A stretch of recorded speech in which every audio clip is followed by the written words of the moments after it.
in just a moment. The following program is intended for listeners who are blind, have low vision, or another print disability that makes reading, holding a book, or turning a page difficult or impossible.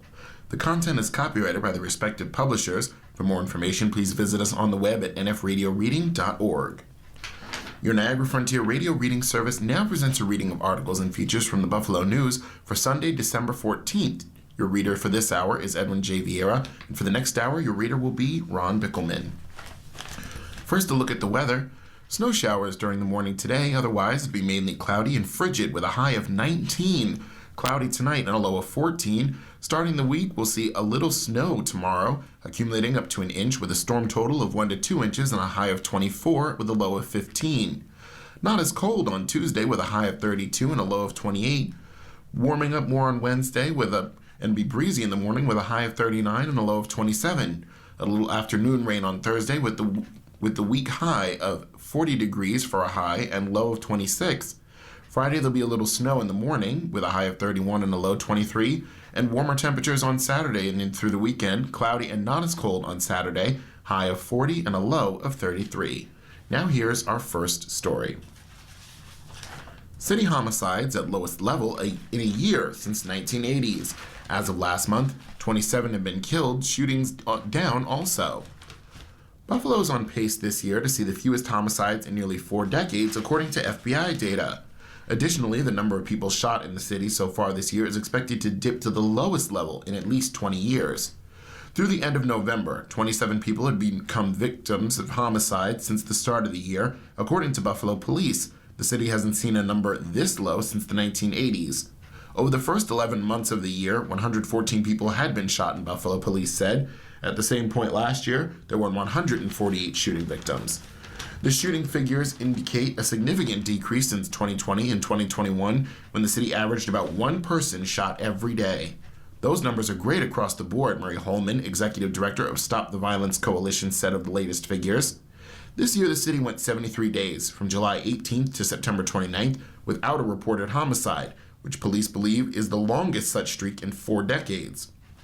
No homicides in August is believed to be the first such occurrence in 40 years.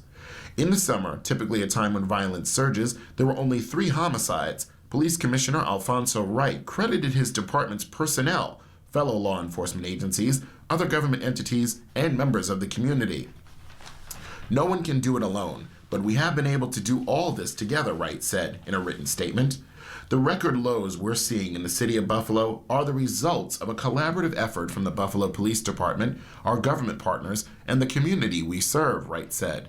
The men and women of the Buffalo Police Department work tirelessly to provide safety and security to the city of Buffalo. Their service is critical to the health and well-being of the citizens of Buffalo. It has been the honor of a lifetime to lead them. Former Chief of Detectives Craig Macy will be named interim commissioner of the department for the incoming administration in City Hall, Mayor-elect Sean Ryan said Thursday. But the trend continues. The latest numbers continue an overall downward trend in homicides and shootings in Buffalo. At this year's halfway mark, the number of shootings and homicides for the first 6 months of the year were the fewest in 14 years and 10 years respectively. Shootings here in 2024 hit the lowest level in 18 years. The reduction is part of a trend also seen in many places across the country. This year, Chicago saw its fewest summertime homicides since 1965, according to the Chicago Sun-Times. Levels of gun violence in the U.S., where it has been most prevalent, are dropping in 3/4 of them, according to an October report from The Trace, a nonprofit news outlet. The homicide rate in 30 U.S. cities for the first half of this year was down 17% from last year, including a 16% drop in Rochester, according to an analysis of crime data published in July by the Council on Criminal Justice, a nonprofit think tank. Violent crime has been declining nationwide in recent years, but there are some places where some types of violent crime have increased, including some with a high aggravated assault rate, said Jillian Snyder, retired NYC police officer and adjunct lecturer at John Jay Community College of Criminal Justice in New York City. Community organizations on the front lines working to reduce violence in Buffalo say a key to seeing improvements in the numbers has been developing greater collaboration among nonprofits and various government entities, including police agencies. Collaboration between community groups and police tend to improve the relationship between them, which leads to more cooperation with police, and the community programs work when they have credible messengers, Snyder said. Snyder pointed to the Gun-Involved Violence Elimination Initiative, known simply as GIVE, which has been implemented in Buffalo and across the state as being one of the potential contributors for the drop in violence in Buffalo. Along with improved perceptions of law enforcement by the community, Wright specifically pointed to the work of violence interrupters, block club leaders, and people who have been willing to communicate with police. Mayor Scanlon entrusted me to reduce crime while strengthening our relations with the community, Wright said. With his support, we were able to do exactly that. I'm extremely proud to say we were able to accomplish these record low crime numbers while implementing community policing initiatives like the walking unit that have fostered direct engagement between officers and members of the public. We've created opportunities for dialogue, built trust, and addressed concerns through personal connection. A collaborative effort? A collective effort. While the numbers show a decrease in gun violence and killings, those crimes are still happening, and young people are still fighting, just not always with a gun, said Mia Ayers-Goss, executive director of Most Valuable Parents, an education and anti-violence nonprofit organization. I can say that it does seem like it's a little less, but it's hard for us to say that and feel that's because there's still so much regular violence happening, Ayers-Goss said. She credits the work of community-based organizations and says there remains more work to be done. No one thing is responsible for what has happened, but rather the collective effort. Lots of people and organizations deserve credit for what's happened, said James Giles of Back to Basics Outreach Ministries. Members of the community who have information are providing it to law enforcement who are following up and making arrests, Giles said. Community groups are working with young people who carry guns and are getting them into programs, as are judges who handle cases of youths with firearms, he said. According to Giles, the message aimed at making young people leave guns out of their disputes, essentially to change the culture around guns, is working. What we're essentially doing is building a network or web, so it's hard for people to fall through the cracks, he said. Giles said he believes there has been a dramatic reduction in gang-related shootings. There were a lot of fights during the summer, and normally shootings follow those fights. But they had been changing, Giles said. He also credited an Erie County jobs program for providing employment opportunities. Guys that used to be out hustling aren't hustling anymore, he said. The reduction in killings and shootings can be attributed to an increased availability of programs for young people and more people participating in them, said Holman of Stop the Violence Coalition. Efforts by community organizations and police to engage with the community and with young people is bearing fruit, Holman added. While annual tabulations of violence will soon reset for statistical purposes with the flip of the calendar, people affected by gun violence don't experience such a reset in their daily lives, he said. The calendar may start over, but the lives of people affected by gun violence don't get the same chance. Analysis. For the DOJ, failures may be better than dealing with Trump.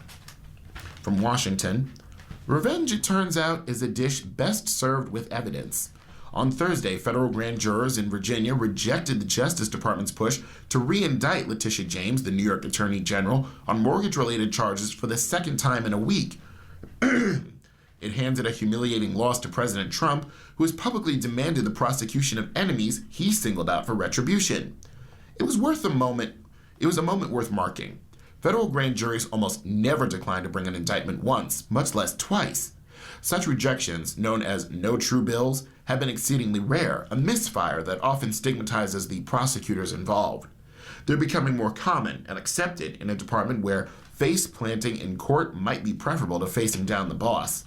The rejection in the James case was not the only notable legal rebuke that day of actions demanded by the White House. A few hours earlier, a federal judge in Maryland freed Kilmar Abrego Garcia, dealing a blow to the department's months-long effort to prosecute and deport an immigrant in a test of Trump's claim that he can expel whomever he wants, whenever and wherever he wants, with minimal or no due process. I think many of these cases are nationalized for the public, and there's a pushback on Trump, said his targeting of individuals, said John P. Fishwick, who served as U.S. Attorney for the Western District of Virginia from 2015 to 2017. This is a major shift, he added.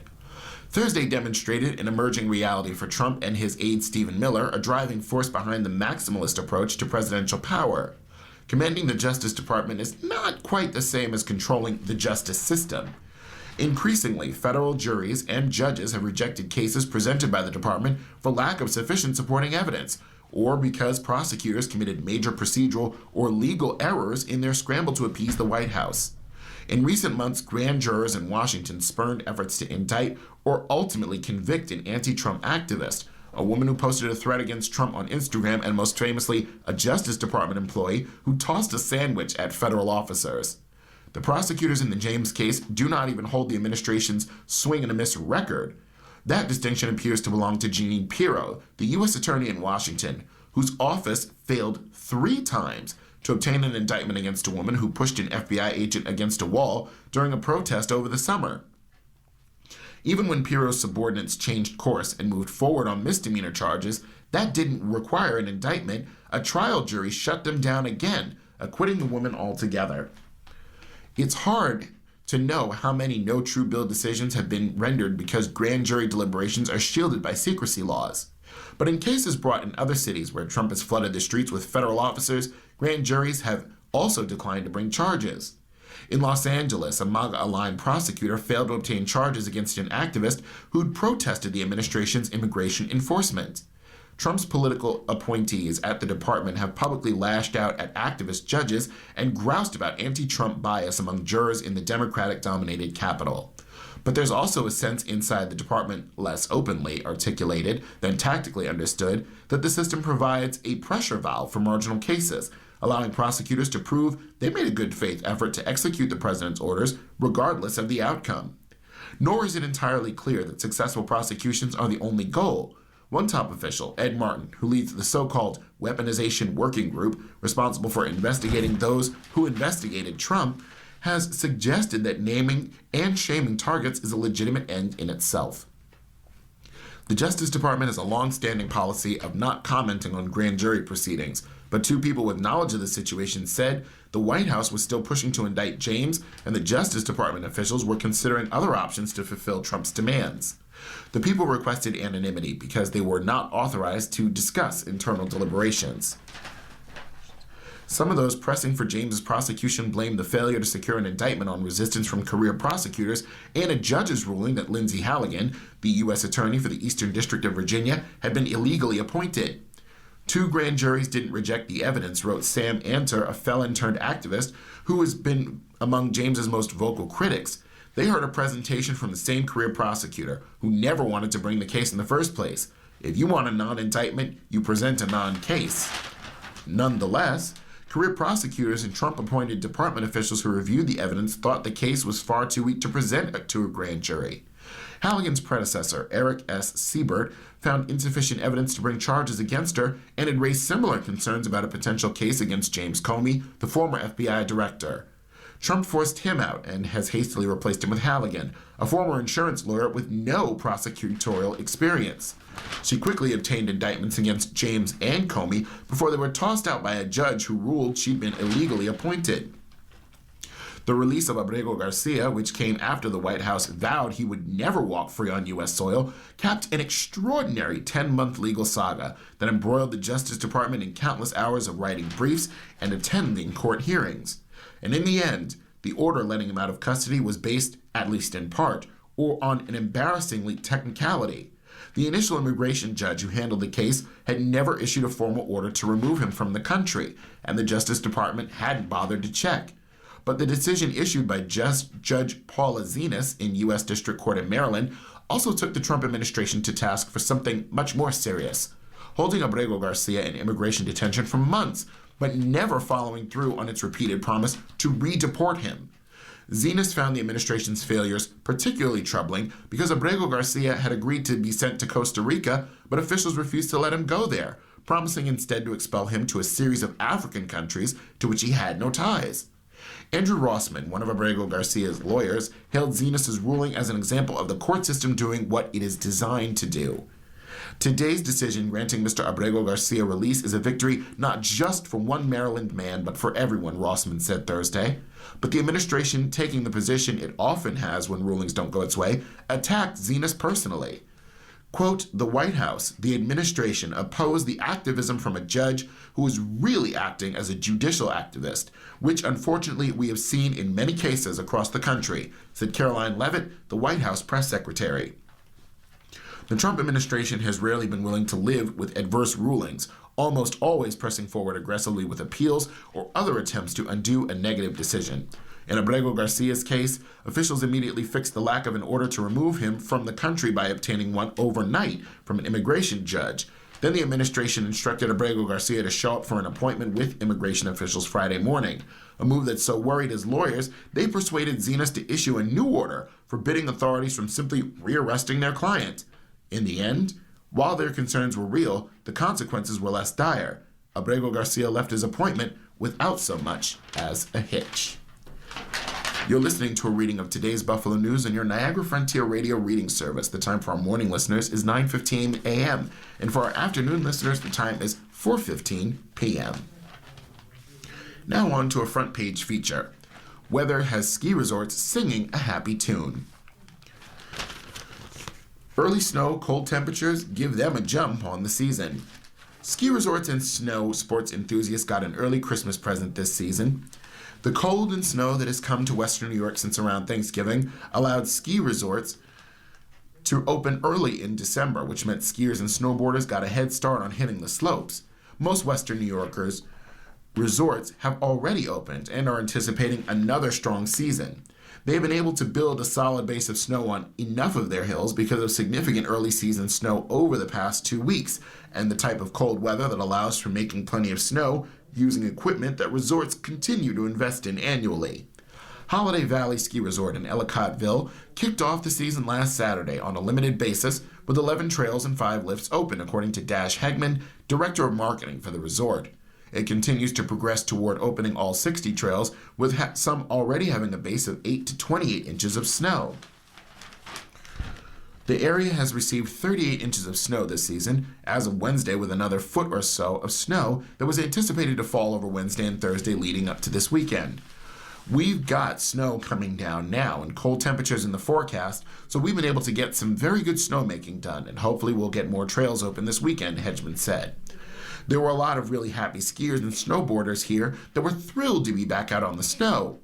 Kissing Bridge All Seasons Resort in Glenwood and Peak and Peak Resort in Clymer also opened over the weekend. Hollymont Ski Area in Ellicottville is gearing up to open on Saturday. Most Buffalo area ski resorts are located in southern Erie County and the Southern Tier.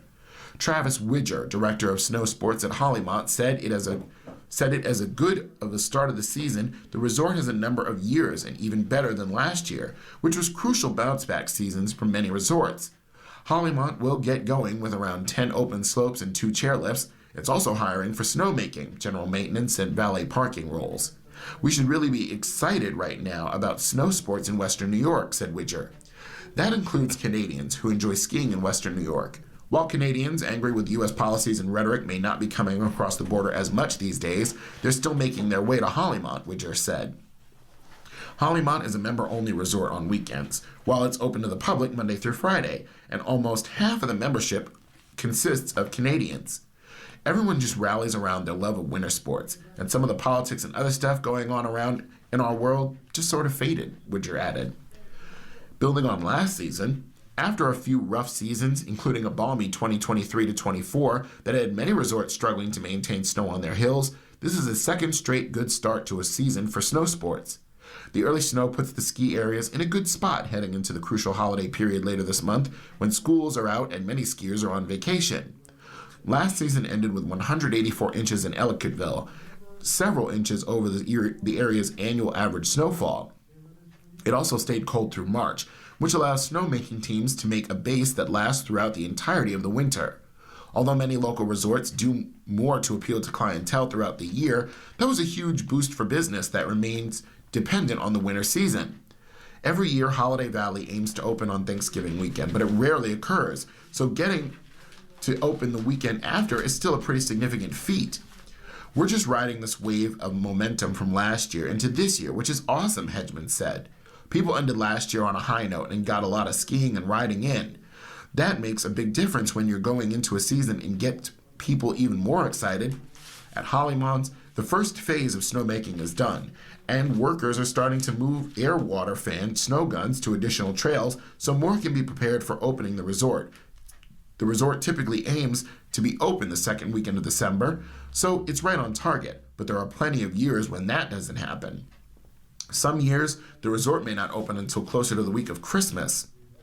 The member-only Buffalo Ski Center in Colden is planning a December 20th opening. "We're cranking up our snowmaking to the max," the ski center said in a Facebook post. "The temperatures are perfect for making snow. That'll last all season. Get ready for an awesome winter wonderland." And now on to world news. Seized tanker also reveals Cuba's secret lifeline. The oil tanker seized by the United States off the coast of Venezuela this past week was part of the Venezuelan government's effort to support Cuba, according to documents and people inside the Venezuelan oil industry. The tanker, which is called Skipper, left Venezuela on December 4th, carrying nearly 2 million barrels of the country's heavy crude, according to Venezuela's state oil company, known as PDVSA. The ship's scheduled destinations were the Cuban port of Manzanas, internal data shows. 2 days after its departure, Skipper offloaded an estimated 50,000 barrels to another ship called Neptune 6, which then headed toward Cuba, according to the shipping data firm Kepler. Skipper headed toward Asia, according to a U.S. official briefed on the matter. President Nicolas Maduro of Venezuela and his predecessor Hugo Chavez have for decades sent oil to Cuba at highly subsidized prices, providing a crucial resource at low cost to the impoverished island. In return, the Cuban government over the years has sent tens of thousands of medics, sports instructors, and increasingly security professionals on assignments to Venezuela. That's assumed special importance as Maduro has leaned on Cuban bodyguards and counterintelligence officers to protect himself against the U.S. military buildup in the Caribbean. In recent years, however, only a fraction of Venezuelan oil set aside for Cuba has actually reached the island, according to PDVSA and tanker tracking data. Most of the oil allocated for Cuba has been resold to China, with the money providing badly needed hard currency for the Cuban government, according to the multiple people close to the Venezuelan government. Some of the money is believed to have been used by Cuban officials to purchase basic goods, though the opacity of the country's economy makes it difficult to estimate where the money ends up, or how it is spent, or how much goes to business intermediaries with ties to both governments. On Friday, Cuban officials condemned the American seizure of the tanker. This action is part of the U.S. escalation aimed at hampering Venezuela's legitimate right to freely use and trade its natural resources with other nations, including the supplies of hydrocarbons to Cuba, a statement said. The White House did not immediately respond to a request for comment. The main person managing the flow of oil between Cuba and Venezuela is Panamanian business person Ramon Cartero, who in the past few years has become one of the largest traders of Venezuelan oil, according to PDVSA data and people close to the Venezuelan government. The U.S. Treasury Department imposed sanctions on Cartero on Thursday for, quote, facilitating shipments of petroleum products on behalf of the Venezuelan government. Cartero, through a legal representative, declined to comment on the government's decision. He did not respond to detailed questions for this article. Cartero's role as an economic intermediary between Cuba and Venezuela was first reported by Armando.info, a Venezuelan investigative news outlet. Skipper, the seized tanker, was carrying oil jointly contracted by Cuba Metales, Cuba's state-run oil trading firm, and an oil trading company tied to Cartero, PDVSA documents show. Overall, Cartero's trading companies have accounted for a quarter of the oil allocated by PDVSA for exports this year, the documents show. Cuba Metales has won contracts to buy about 65,000 barrels a day of Venezuelan oil so far this year, a 29% increase from 2024, and a sevenfold increase from 2023, according to PDVSA documents. The U.S. Treasury imposed sanctions on Cuba Metales in 2019 for buying Venezuelan oil, a move that formed part of Trump's previous standoff with Maduro during his first administration. Venezuelan oil in Cuba generates electricity and provides fuel for airplanes and machinery, but it's not enough to prevent widespread power outages that have plagued the island amid a broader economic crisis. Skipper's planned voyage shows how, in practice, Cuba benefits from oil trade in Venezuela. Cuba Metales, the state-run firm, listed the ship's designation as Cuba, suggesting that all of the company's allocated 1.1 million barrels were heading to the island. The tanker, however, ultimately headed to China, after offloading only a fraction of the oil to the Neptune 6 and sending it en route to Cuba, according to a person close to PDVSA. Then, on Wednesday, as Skipper sailed east into international waters between the islands of Grenada and Trinidad, it fell into a U.S. ambush. Armed U.S. law enforcement agents wearing camouflage combat gear rappelled from a helicopter onto the tanker's deck, according to a video released by the U.S. government, and a U.S. official with knowledge of the operation. The crew offered no resistance, and the U.S. officials said there were no casualties. U.S. officials said they would seek a warrant to seize the oil, valued at tens of millions of dollars, adding that the crew had agreed to sail the vessel under Coast Guard supervision to an unnamed U.S. port. The Trump administration and the Venezuelan opposition have long presented Maduro's government as a hub for American adversaries, and the dramatic seizure of the skipper appeared aimed at as much at weakening Maduro's alliances as it was as cutting his access to funds. The history of Skipper's voyages point to a network connecting the energy industries of Venezuela, Cuba, Iran, and Russia, four American adversaries that have been, to various degrees, shut out from the global oil market by Washington sanctions. Skipper's crew of about 30 sailors was mostly Russian, a U.S. official said. Before shipping Venezuelan oil, Skipper spent 4 years as part of Iran's covert fleet, transporting Iranian oil to Syria and China, according to data from Clipper, and a senior Iranian oil ministry official who discussed sensitive issues on condition of anonymity.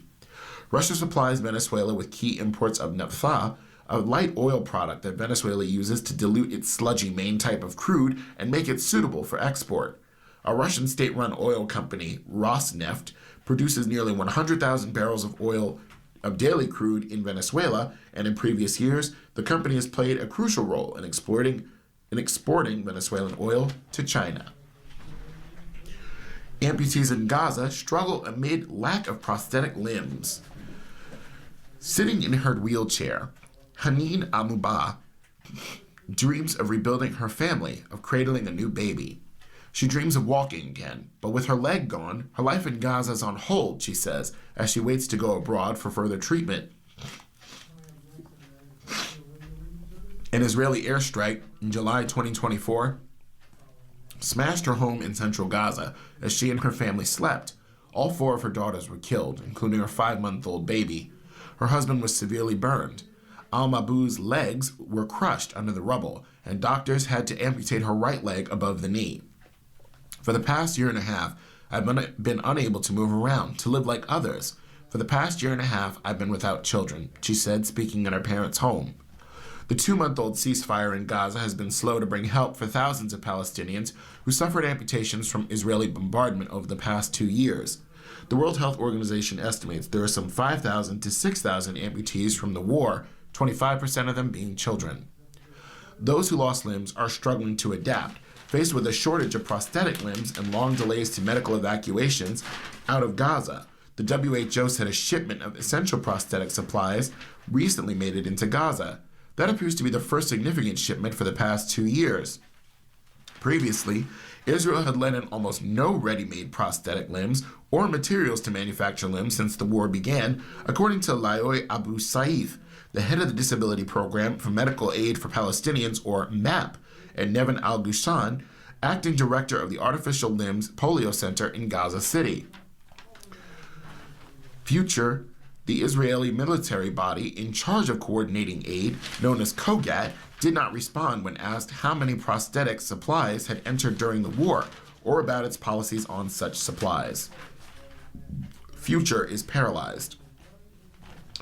Al-Mabhou was asleep when her baby girl in her arms when the strike hit their home in Nusrat, she said. For several weeks while recovering in the hospital, Al-Mabhou had no idea her children had been killed. She underwent multiple surgeries. Her hand still has difficulty moving. Her remaining leg is held together with rods. She needs a bone graft and other treatments that are only available outside of Gaza. She was put on the list for medical evacuation 10 months ago, but still hasn't gotten permission to leave Gaza. Waiting for her chance to go, she lives at her parents' house. She needs help changing clothes and can't even hold a pen, and remains crushed by the grief over her daughters. I never got to hear her say mama, see her first tooth, or watch her take her first steps, she said of her baby. She dreams of having a new child, but can't until she gets treatment. It's my right to live, to have another child, to regain what I lost, to walk, just to walk again, she said. Now, my future is paralyzed. Evacuations still slow. The ceasefire has hardly brought any increase in medical evacuations for the 16,500 Palestinians the UN says are waiting to get vital treatment abroad. As of December 1st, 235 patients have been evacuated since the ceasefire began in October. Just under 5 a day in the months before that, the average was about 3 a day. Israel this month said it was ready to allow patients and other Palestinians to leave Gaza via the Israeli-held Rafah crossing between Gaza and Egypt. But it's unsure that will happen because Egypt, which controls the crossing's other side, demands Rafah also be open for Palestinians to enter Gaza as called for under the ceasefire deal. But Dr. Richard Peppercorn, the WHO's representative in the occupied Palestinian territory, said the backlog is caused by the lack of countries to host the evacuated patients. He said new medevac routes need to be opened, especially to the Israeli-occupied West Bank and East Jerusalem, where hospitals are ready to receive patients. You're listening to a reading of today's Buffalo News on your Niagara Frontier radio reading service. The time for our morning listeners is 9:31 a.m., and for our afternoon listeners, the time is 4:31 p.m. And now on to national and Washington news. GOP wants states to have more say on their voter rolls. Republicans in Congress want to give more states authority to remove ineligible voters, including non-citizens and people who moved or died from voter rolls, seeking to reinforce the Trump administration's own push to scrub the lists. At a House hearing on Wednesday, lawmakers weighed changing a landmark federal voter registration law, the 1993 National Voter Registration Act, or NVRA, which requires state motor vehicle agencies to offer residents the opportunity to register to vote. Some conservatives say the law makes it too difficult for states to keep their voter rolls up to date. Since President Donald Trump took office, the Department of Justice and Homeland Security have ramped up efforts to scoop up data on voters and pressure state officials to conduct more aggressive maintenance on their lists to ensure everyone on the roll is eligible to vote. Some Democrats and privacy advocates have raised concerns about how the Trump administration plans to use this information. The DOJ has sued more than a dozen states, mostly Democratic ones, seeking to force officials to turn over lists of registered voters. While Republicans control Congress and the White House, any GOP-led measure likely would face a Democratic filibuster in the Senate, and the chance of major voting legislation clearing Congress before the 2026 midterms is minimal. But this week's hearing before the Committee on House Administration's Subcommittee on Elections showed that at least some congressional Republicans are fully on board with the Trump administration's effort to inject the federal government into a process, voting roll maintenance, that has historically been left to the states. Other congressional election measures have stalled, however. The House in April passed a measure that would require voters to show proof of citizenship when registering, but the bill has stalled in the Senate. Trump attempted to impose a proof of citizenship requirement through an executive order that has since been blocked in federal court. Representative Laurel Lee, Republican of Florida, who chairs the committee, said the NVRA's language on maintenance of state voter rolls should be more clear. The law requires states to have a general program of maintenance, but leaves many of the specifics up to the states. Election officials benefit from clear and unambiguous laws, which help them carry out their duties and ensure voter lists are accurate and up to date, Lee said at the hearing. Data sharing options. Michael Morley, a law professor and the faculty director of the Election Law Center of Florida State University, testified that the NVRA only allows states to remove voters due to changes in their circumstances, such as a felony conviction or death. The law doesn't explicitly allow states to remove voters who should have never been registered in the first place, he said. Morley urged lawmakers to amend the law to require states to try to identify voters who are, quote, ineligible on any basis, a change that would significantly expand the scope of voter removals. There are a variety of circumstances under which a person could be ineligible to vote, Morley told lawmakers, such as a lack of citizenship or move out of state. Morley also raised the prospect of Congress mandating that the state election officials receive information from the U.S. Department of Homeland Security's SAVE system, a search tool originally built to check the immigration status of individuals applying for government benefits. The Trump administration has repurposed SAVE to verify citizenship. Homeland Security has been encouraging states to upload their voter rolls into SAVE after the agency linked the program with Social Security data in May. This committee could look at the possibility of either requiring states to enter into agreements to receive information from the SAVE database or potentially even other databases to the extent that there are other agencies that have information concerning citizenship that could be shared with states, Morley said. Some Democratic state election officials oppose using SAVE, citing worries about whether residents' personal data could be shared with other agencies. Unredacted voter rolls often contain driver's license numbers and partial Social Security numbers. 12 state secretaries of state submitted a federal public comment on December 1st, sharply criticizing the SAVE rollout. The changes to SAVE are likely to degrade, not enhance, state efforts to ensure free, fair, and secure elections, they wrote. This is again part of a power grab pattern when it comes to control over our elections, Minnesota Democratic Secretary of State Steve Simon told Stateline this month. Many Republican secretaries of state had called on the Trump administration to implement the changes to SAVE. A handful of GOP states also sued Homeland Security last year, alleging the Biden administration wasn't doing enough to help states identify ineligible voters. Those states, Florida, Indiana, Iowa, and Ohio, settled with the Trump administration last month. Accurate and up-to-date voter information is essential for safe, secure, transparent, and accessible elections, Montana Republican Secretary of State Christy Jacobson said in November, announcing her state would soon use SAVE. In South Carolina, measles epidemic brings echoes of a pandemic. Late-night emails sent to parents informing them that someone in their child's classroom had been infected with measles. Pediatricians fielding calls from concerned mothers about the vaccination status of their children, an anxious father running into the waiting room of a hospital, a sick baby in his arms, asking for help. What began in the fall as a trickle of measles infections in South Carolina's Spartanburg County has since grown into an outbreak that has sickened more than 110 people, prompted more than 250 residents to quarantine, and unsettled many more. Across the state's upstate region, a conservative stronghold where both the manufacturing industry and the population has boomed in recent years, many families have felt familiar echoes of the COVID-19 pandemic this past week. Some children who were near infected classmates have resorted to remote learning, with adults calling out from work to take care of them. Frustrations about the length of quarantines are bubbling up in the community, and national divisions over the efficacy of vaccines that deepened during the pandemic have remained as pertinent as ever, with many in Spartanburg still resistant to vaccinations, especially those meant for their children. As pediatric hospitals brace for cases to rise, health officials are working to inform families that the vaccine for measles, a virus declared eliminated from the United States more than 2 decades ago, is safe and effective. There's a moment in any kind of outbreak where the temperature sort of changes, and parents' questions and concerns shift from curiosity to fear, said Dr. Justin Mole, a pediatrician and the founder of Parkside Pediatrics, which serves families in the Spartanburg area. At the same time, the clinicians move from being watchful to being more vigilant. That pivotal moment, he said, materialized this month. Health officials have been monitoring the spread of measles in pockets around the country.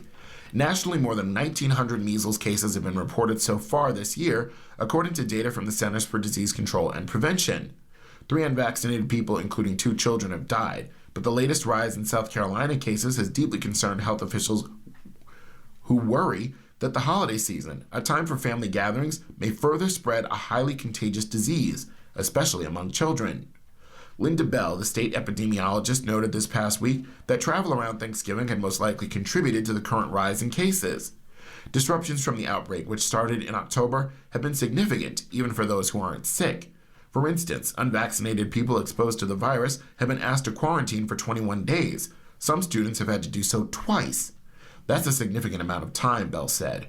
Vaccination continues to be the best way to prevent the disruption that measles is causing to people's education to employment.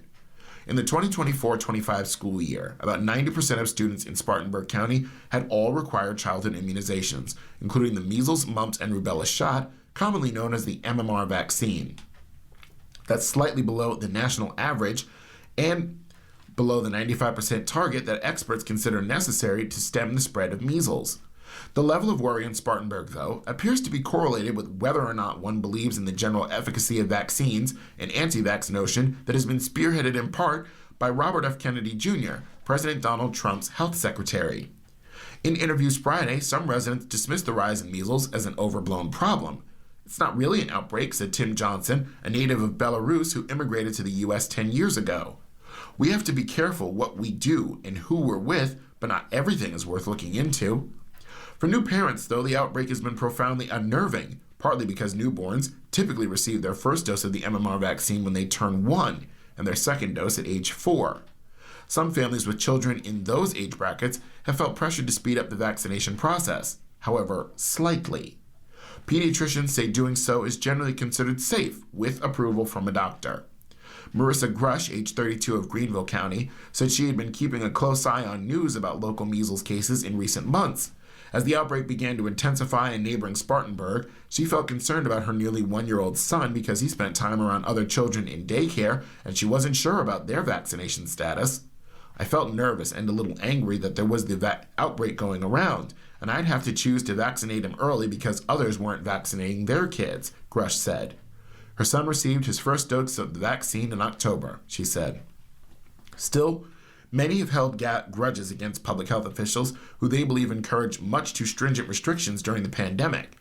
Speaking this past week, Governor Henry McMaster, a Republican, said the state was not going to issue vaccine mandates for measles. We've been through that with COVID, and we don't want to go in that direction, McMaster said.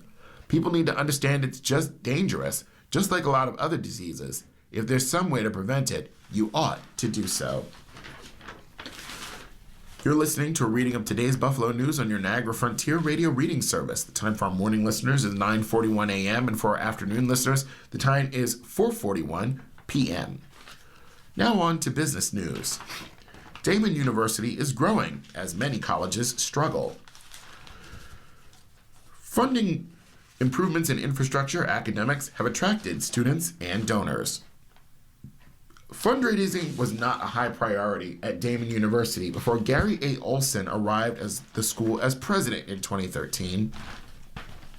Right away, Olson stressed the importance of raising significant funds to help Damon stand out among a competitive landscape of higher education institutions in Western New York. For Damon, that meant thinking bigger than just embarking on smaller capital campaigns and annual events and creating a structure to help raise money for needs around the Amherst campus. The liberal arts private school focused on healthcare embarked on its first comprehensive 5-year fundraising campaign in 2017. It wound up exceeding the original goal and raised $226.5 million for Damon. The first campaign helped transform the campus. Money raised went toward renovating key buildings, labs, and classrooms, updating infrastructure, expanding the campus by 33%, and bringing additional educational and athletics programs, and transforming the quad, allowing parking lots to be moved away from the center of campus. But Olson wasn't about to stop there. A second fundraising campaign was announced in September, with Damon looking to raise even heftier $40 million this time around over the next 5 years to help with additional infrastructure improvements, elevating its academic offerings, and strengthening student support efforts. And the View University's president is again putting his money where his mouth is, with a $1 million pledge to the latest campaign. Olson and his wife, Lynn Worsham, already gave a $1 million donation to the university during the first campaign and are now doing so again. The couple has made Buffalo their home, and their belief in Damon has been a big part of that journey over the past 12 years. Olson said they also want to serve as an example for potential donors. We're so thrilled with the momentum Damon has had, and we want to contribute, because let's be fair about it. We're asking others to contribute, so it's only fair that we show leadership and do so ourselves, Olson said, and we're glad that we have. Olson, who's been in higher education for more than 4 decades, including time at the University of Alabama, University of North Carolina, South Florida University, Illinois State University, and Idaho State University, was brought to Western New York to help raise the national visibility of Damon and make it stand out in an area where there are 20 colleges and universities. He thrust himself into the community, serving on local boards and creating relationships across industries to help make Damon more recognizable and bring additional federal and national grants to the school. 12 years ago, Damon had an endowment of $11 million, and it has since tripled. The board was frustrated because they knew what we had here, but people would still confuse us with one of the other local colleges, Olson said. It was important to go out and raise general awareness that Damon is unique in its own way. The work has paid off. in steadying Damon's enrollment in a time of changing student landscape, where around 400,000 fewer traditional undergraduate students created an enrollment cliff. Despite that, Damon saw a 13% increase in enrollment for first-year students this fall, as well as a significant increase from last year in new transfer students and graduate student enrollment.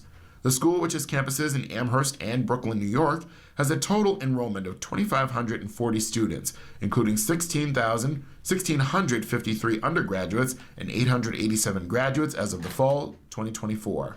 There's also more of a balance of undergraduate and graduate students now attending the school. Like many others, Damon has had to appeal to more non-traditional learners through graduate and other programs. The precipitous drop in potential students has led to some colleges going under. Locally, Mediah University in Buffalo closed in 2023, while other schools are trying to overcome significant multi-million-dollar structural deficits. Cedarland shifts focus for Broadway housing project. After failing to advance its plan from last year to replace a boarded-up brick warehouse on Broadway with an 88-unit affordable apartment building, Cedarland Development Group is changing direction to instead put up 20 townhomes and single-family houses on vacant lots in the Broadway Fillmore neighborhood. The Buffalo-based developer had unveiled plans in 2024 to tear down the 22,968 square foot two-story warehouse it owned at 642 Broadway and construct a 49,573 square foot building at the corner of Broadway and Adams Street. With a mix of studio, one-bedroom, and two-bedroom units, it would combine the property with other properties it already owned, plus 4 city-owned parcels that it would purchase. But the plan and its designated developer agreement with the city was contingent on finding a specialist in affordable housing to be its development partner and sponsor, because that's not Cedarland's area of expertise. After being unable to do so, the developer decided to turn its attention instead to filling in some of the many vacant lots on the east side, while also bolstering homeownership opportunities in a much wider area. The company, owned by Dr. Fadi Dar and Kevin Duggar, now wants to purchase 20 vacant parcels from the city, including the 4 it originally sought at 397 and 399 Adams and 632 and 634 Broadway, as well as 411, 413, 417, 419, 421, 423, 429, 439, 441, 447, 449, 455, and 457 Adams, as well as 8, 14, and 16 Gray Street. On Tuesday, the Common Council approved an extended and amended designated developer agreement for it to use those properties to create the, quote, East End homes. According to the council documents, the project is expected to enhance the positive impact of redevelopment along this long-neglected block, to continue reinvesting in the community, building on recent projects which include the Eckhart Building redevelopment, renovations of the Broadway Market, and the revitalization of the Central Terminal.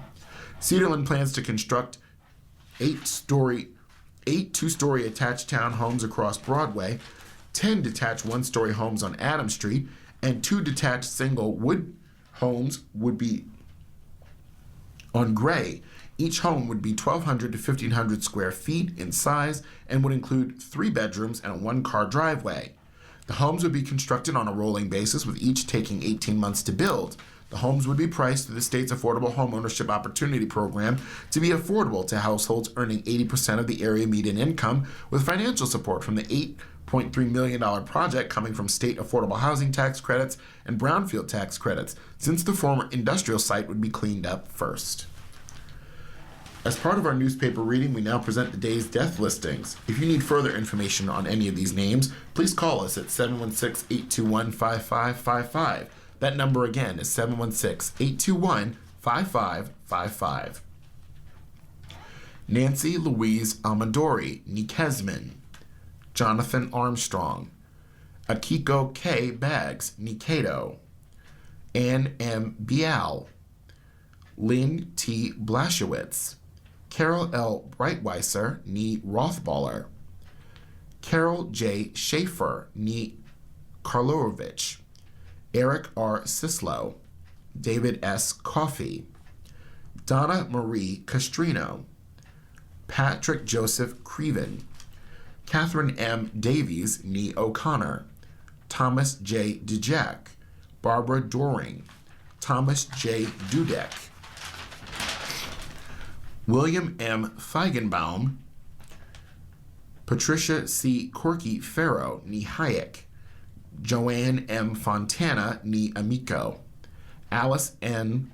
Jenko, ni Lucour, Basil Giamo, Deborah Gloss, Oksana W. Gregor, Cynthia A. Heyman, ni Foss, Jean M. Harvey, ni McDonald, Marilyn G. Hessling, ni Sturgis, Thomas William Holfman, Jr., Virginia M. Homewood, Alice J. Jemleski, ni Fowler, Dolores J. Kenny, ni Morgan, Charlotte V. Colaz, ni Gister, John W. Krupp, Dale E. Kruschke, Rose A. Lafrado, ni Fernandez, Marguerite M. Lax, Schultz, Francis J. Lavin, Marion Liebler, Smith, Marcia Lipinski, ni Thomas, Dennis Lipoff, Jacqueline A. Mazur, ni De Pascal,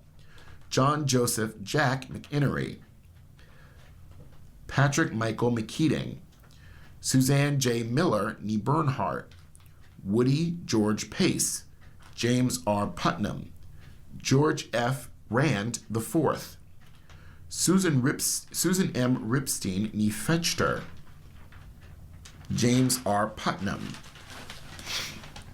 Barbara A. Roseberry, ni Heibach, Sharon Rott, Kamholtz, Kathy A. Chavone, Judith D. Schuler, Keith J. Sharp, Donald P. Simet, Ph.D., Esquire, Sylvia M. Stashura, ni Ulicki, Jean M. Stankowski, Harriet Sis Switzgable, Patricia Townley, Cheryl M. Wellman, Joyce A.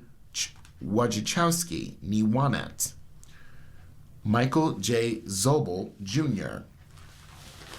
If you need further information on any of these names, call us again at 716-821-5555, that number again being 716-821-5555. And now the Daily Horoscopes. It's Royal Stars from Georgia Nichols. Happy birthday for Sunday, December 14th, 2025. You're clear thinking, ambitious, optimistic, and complex. You're mentally and physically active and prefer to lead. This year you reap the benefits of your hard work. Power and leadership are yours. The stars will show what kind of day you'll have. 5 being dynamic, 4 being positive, 3 being average, 2 being so-so, and 1 being difficult. For Aries, you're having a 3-star day. Relations with family members will be positive. However, discussions might include heady topics about religion in foreign countries. Tonight, check your finances. Taurus, a 3-star day. You'll work hard to pull things together today, especially if you're using the wealth and resources of someone else. Fortunately, they'll be generous. Tonight, cooperate. For Gemini, a 4-star day. You'll feel enriched and want to socialize. Your riches are not only tangible, they're also the priceless riches one feels when relations with others are warm and mutually beneficial. Tonight, work. Cancer, a 4-star day. Lively conversations will be the focus of your day, especially if they involve home and family. Tonight, play. Another 4-star day for Leo. Communications with others are important today. You feel you have a lot to say. You're excited to meet people. In particular, children, social outings, and the arts will delight you. Tonight, relax. Virgo, a 4-star day. You feel financially safe today, which is reassuring. This makes you feel more friendly when dealing with others, especially groups. Tonight, conversations. Libra, a 5-star day. Today the moon is in your sign, making you look successful, affluent, and friendly to everyone. You're in fine form, which means communications are sharp. Tonight, maintain your possessions. Scorpio, a 4-star day. Interactions with other countries and people from afar will boost your energy and enthusiasm. Tonight, you win. Sagittarius, another 4-star day. This is a popular day for you. You're charming, diplomatic, and at the same time, ready to take on the role of leadership if necessary. Tonight, privacy. For Capricorn, a 4-star day. People will gravitate toward you today because you look successful and friendly. Plus, your relations with those who are closest to you are warm and supportive. Tonight, friends. 4 stars also for Aquarius. Travel will appeal to you today because you have a strong desire to break free from your normal routine and do something different. Tonight, you are admired. And for Pisces, a 4-star day. You make a great impression on others today. You look attractive, powerful, and very much like someone in control. Tonight, explore. And for this day in history, on December 14th, in 1799, the first president of the United States, George Washington, died at his Mount Vernon, Virginia home at age 67. In 1819, Alabama was admitted to the Union as the 22nd U.S. state. In 1903, Wilbur Wright made his first attempt to fly the Wright Flyer, but climbed steeply, stalled the aircraft, and dove into the sand on North Carolina's Outer Banks. 3 days later, his brother Orville would make the first successful, controlled, powered flight.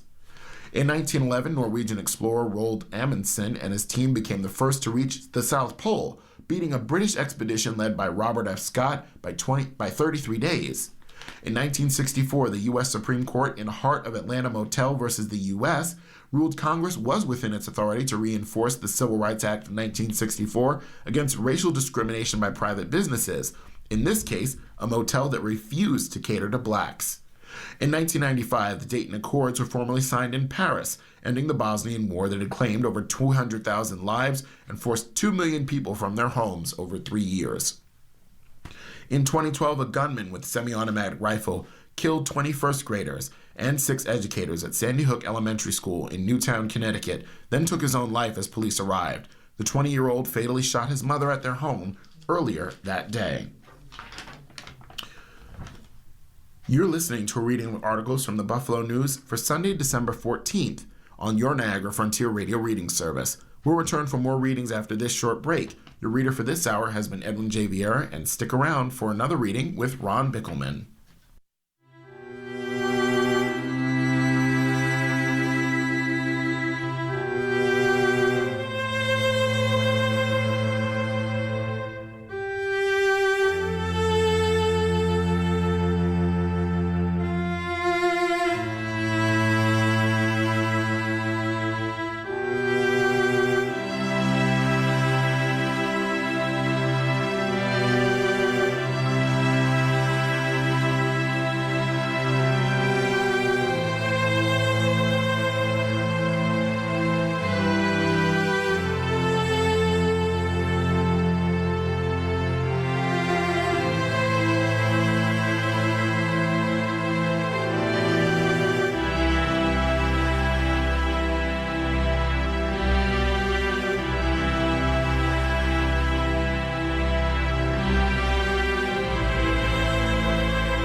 John Bickelman.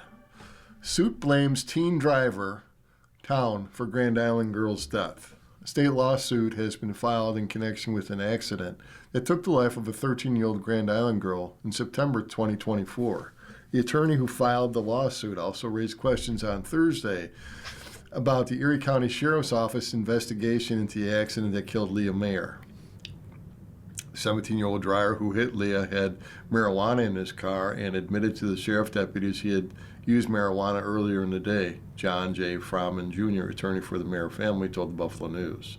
But deputies charged the driver with only a minor traffic infraction without the proper license, Froman said. The 17-year-old was driving on a learner's permit. He had his 18-year-old girlfriend with him, but he was required to have an adult of at least 21 years old with him, Froman said. Leah, a student at Veronica Connor Middle School, was hit by a car and killed when she was crossing South Parkway at Broadway shortly after 8 p.m. on September 11, 2024. The suit blames death on negligence by a 17-year-old driver and the owner of the car. The lawsuit also blames the town of Grand Island for failing to maintain safe conditions at the intersection where the girl was killed, which is near Connor School and Beaver Island State Park. Intersections has no traffic light and is not a four-way stop, Froman said in court papers. He said he plans to file a related suit against the state in the state court of claims. Both the town and state had responsibility for maintaining the intersection, Froman said. The town failed to provide reasonable and safe conditions for Leah and other pedestrians to cross the intersection, the lawsuit claims. In addition to the town, the lawsuit defendants include driver, identified in court papers as Daniel Beauchamp, and the owner of a 2014 Chevrolet that struck the girl, identified in court papers as Gabriel Mann. News reported in November that the driver of the car had been charged with driving out of class by Erie County Sheriff's Office, and no criminal charges will be filed in connection with the crash. Froman said he has learned that the teenage driver who refused to undergo a drug recognition evaluation, draw blood, or provide a statement to the police after the accident. On Thursday, the Sheriff's Office spokesman Christopher Horvatis said the driver showed no sign of impairment. Quite simply, there was no probable cause to charge him with a crime. Accident investigators determined that imprudent speed, alcohol, drug use, and cell phone use were not factors in the accident, Horvatis said. He said the sheriff's investigators consulted with Erie County District Attorney's Office before deciding not to file criminal charges against the driver. Primary causes of the fatal crash were determined to be the design of the roadway, the fact that the driver was not properly licensed, and after the victim crossed the road outside the crosswalk, Horvatis said. After the tragedy, Leah's family members called public safety for improvements at the intersections, and some town residents began a petition drive. At this point, the lawsuit does not seek specific monetary damages. Froman said the young victim suffered pre-impact terror, fear of impending death, catastrophic injuries, and death as a result of the accident. Leah is survived by her mother, father, sister, and brother, Froman said. Town Supervisor Peter Marston did not respond to a phone call and email messages left by news reporters seeking comment on Thursday and Friday.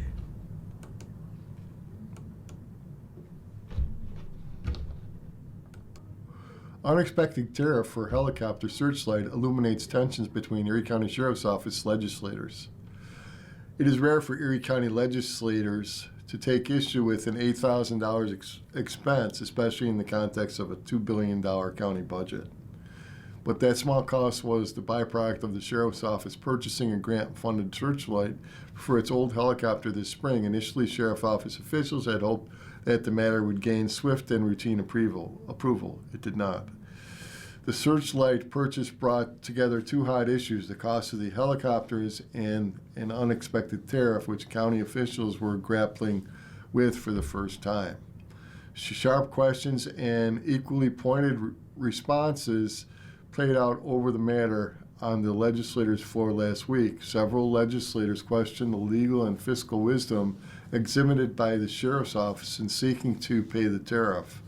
while its sheriff's official pushed back against what he described as a political attack on the department. Timothy Donovan, chief administration of the Erie County Sheriff's Office, became increasingly frustrated by the aggressive questioning from legislator Jeannie Vanel, a Democrat of Amherst. He complained about what he perceived as unfair treatment. "We're not going to argue," he said, leaving swiftly after the committee meeting ended. How it began. Captain Ryan Rogers, commander of the Sheriff Aviation Unit, said he received a call in the spring about an unexpected $11,000 charge to the sheriff's office. So he reached out to the Great Lakes Aviation Services in Michigan regarding a searchlight that Great Lakes had ordered for the installation on the county's Air One helicopter. "Please tell me you didn't use our FedEx account to ship this thing from Australia," he recalled telling the company. Apparently it had. And not only was the Erie County charged with $3,000 shipping fee, but also charged with an additional tariff of $8,476, 10% of the cost of the searchlight. The county received a state grant to cover the cost of the searchlight itself, but the county purchasing department determined that the grant could not be applied to tariffs. Conversations ensued about who was responsible for paying the FedEx charge. Ultimately, Great Lakes agreed to pay the $11,000 shipping charge up front and assume the cost of the $3,000 shipping fee, since the county's contract with Great Lakes included language about covering delivery. That still left an $8,000 tariff. The sheriff's office, in consultation with purchasing administrators, agreed to reimburse Great Lakes for the tariff expense because it was an unknown cost when the company bid on the county contract last year. "We didn't feel they should be held responsible for the tariff, as it was unforeseen," Rogers said. The matter was sent to the county legislature in October, but then Searchlight had been installed on the county's 22-year-old helicopter. The plan is to eventually transfer the high-tech part to one of the two new helicopters the county has recently purchased. The Searchlight. The sheriff's office ordered the new LED searchlight because the old dimmer halogen one isn't up to modern air patrol standards, Rogers said. "It's unlikely, in the unlikely event the engine fails," he said, "the pilot can execute a maneuver that allows the helicopter blades to spin freely and use upward airflow to enable a safe landing. But that authorization maneuver is impossible unless the helicopter is hovering at a higher altitude." So typically, Rogers said, Air One flies between 8 and 1,000 feet above the ground. The old searchlight is useless in those altitudes. In addition, instead of the unwieldy way the old searchlight was manipulated, the new searchlight is paired with the helicopter surveillance camera, so both are moving in the same direction at the time. Neither the sheriff's office nor Great Lakes Aviation Services initially knew the track of searchlight was manufactured in Australia, sheriff officials said. Since Great Lakes is a small business that has treated the county well over the years, he said the company deserves to be treated in a fair, ethical manner. The controversy. Sheriff's Office spokesman Chris Horvatis appeared before the legislature in November to gain some same-day approval for the tariff payment, but legislators from both sides of the aisle were already troubled that the county had purchased 2 additional helicopters that will also likely require outfitting with equipment made overseas. Vanel, who was often critical of the sheriff's office, said the contract with Great Lakes to provide the new searchlight stipulates the limits of the county's financial commitment. Nothing more should be owed. She argued that any other agreement by the county to pay more for the searchlight is a gift of public money and is unsupportable. Other legislatures said no one was to blame for the unforeseen tariff, but expressed disappointment that the sheriff's office had not made more of an effort to try and split the tariff evenly with Great Lakes. "I think it would have been fair to try to negotiate a 50-50 split," said legislator Frank Todaro, Republican from Lancaster. "No fault of the company, no fault to you, but you negotiated $3,000 deduction for shipping. It is what it is." He and other public safety committee members ultimately voted to support tariff payments, and still searchlight is already installed. The new tariff will be paid from the sheriff's own budget. Legislators Mike Kushian, Democrat from town of Tonawanda, still asked the sheriff's office to seek a legal opinion from County Attorney Jeremy Toth and provide his response to the legislature before Thursday's session. When reached by the news, Toth said he hadn't seen the contract but was unhappy with the chaos caused by President Trump's tariff policy. He also said he doubted the ambiguous matter was worth litigating over and recognized the position of the sheriff's office. Strictly legal versus what's fair and isn't always the same thing, he said. There is some truth to Stefanik's claim on Hochul and taxes. Representative Elise Stefanik began her campaign to unseat Kathy Hochul by claiming that the Democratic incumbent had raised taxes. Stefanik, a Republican, said in a Fox News interview that Hochul is open to raising taxes on top of the taxes she's already raised for New Yorkers. Hochul says she will not raise income taxes in her next budget proposal due in January, although she has not ruled out raising corporate taxes when we check Stefanik's claim that Hochul raised taxes. Since Hochul swearing in as governor in August of 2021, she has proposed the negotiated budgets in 22, 23, 24, and 25. She frequently talks about maintaining the lowest middle-class personal income tax rate in 70 years in the state, and while we have rated a similar claim mostly true, PolitiFact has covered problems with comparing tax rates across decades. Going into her first budget, Hochul benefited from tax increases on high-income earners and businesses that took effect in 2021 before she became governor. These increases led to strong tax collections in her first year in office. There have been some tax increases during her tenure and extensions of existing taxes, though many of these taxes affect only certain tax filers such as high-income earners, some corporation, New York City businesses with large payrolls, and smokers. As the extension of tax dating back to the mid-90s is broader, affecting people who purchase health insurance. The budget enacted in April included one of the more significant tax increase extensions. A tax increase for the state's highest earners that had been enacted as a temporary measure in 2021 was extended for 5 years. That affects married couples who file jointly with incomes above $2.2 million, but the increase was paired with a countermeasure for the people in the lowest 5 tax brackets. Personal income tax rates went down for married couples earning $320,000 or less, according to an analysis from Empire Center, a conservative think tank.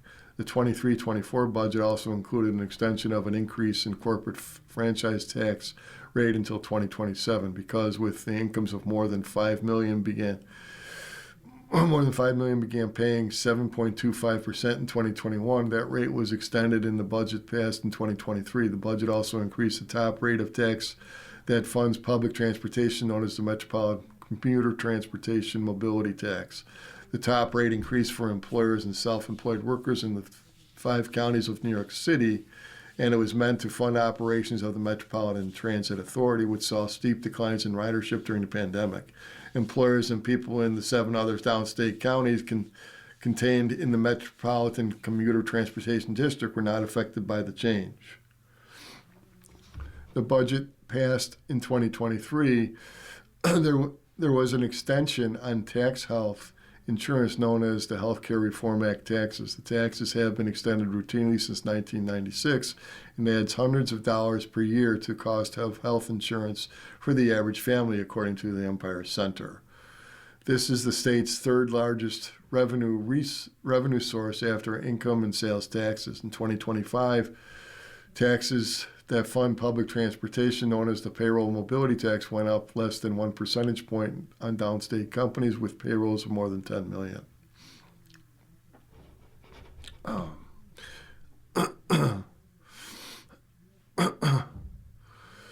Revenue was reinvested in the Metropolitan Transportation Authority. There were much narrower tax changes too, such as a $1 increase in excise taxes on a pack of cigarettes and little cigars in 2023.